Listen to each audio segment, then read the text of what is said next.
Hi friends, నేను movie Raja. Young tiger NTR Janatha Garage చిత్రంతో ప్రపంచవ్యాప్తంగా 100 కోట్లకు పైగా లేదా 70 కోట్లకు పైగా షేర్ రాబడితేనే ఈ చిత్రాన్ని కొనుక్కున్న బయ్యర్లు ఒడ్డున పడేది, లేకుంటే నష్టాల్లో మునిగిపోవడం ఖాయంగా కనిపిస్తోంది. ఎందుకంటే ఈ సినిమా ప్రపంచవ్యాప్తంగా 70 కోట్లకు పైగా బిజినెస్ జరిపింది. అటు ఎన్టీఆర్ ఇటు మోహన్ లాల్ మధ్యలో కొరటాల శివ.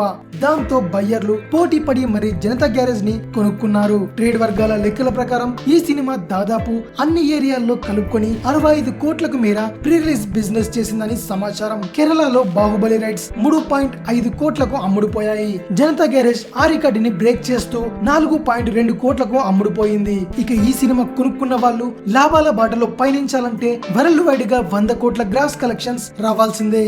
మరి ఇప్పటి వరకు ఎన్టీఆర్ కెరీర్ లో 50 కోట్ల షేర్ మాత్రమే ఉంది. ఈ జనతా గ్యారేజ్ తో 70 కోట్ల షేర్ ని అందుకుంటాడా లేదా అన్నది చూడాలి. ఎన్టీఆర్ స్టామినాకు తగ్గట్టుగా సరైన సినిమా పడాలే కానీ 100 కోట్లు పెద్ద మ్యాటర్ కాదు. కానీ ఏమాత్రం తేడా వచ్చినా అది ఎన్టీఆర్ ని నమ్ముకున్న బయ్యర్లకు నష్టాలను మిగిల్చడం ఖాయం. దీంతో ఎన్టీఆర్ జనతా గ్యారేజ్ తో 100 కోట్ల మార్క్ రికార్డుని రిపేర్ చేస్తాడా లేదా అనేది సినిమా రిలీజ్ అయిన తర్వాత తెలుస్తుంది. ఇదే విషయం మరిన్ని మూవీ న్యూస్ కోసం రిమిక్స్ కింగ్ ఛానల్ ని సబ్స్క్రైబ్ చేయండి. Thanks for watching. బాయ్.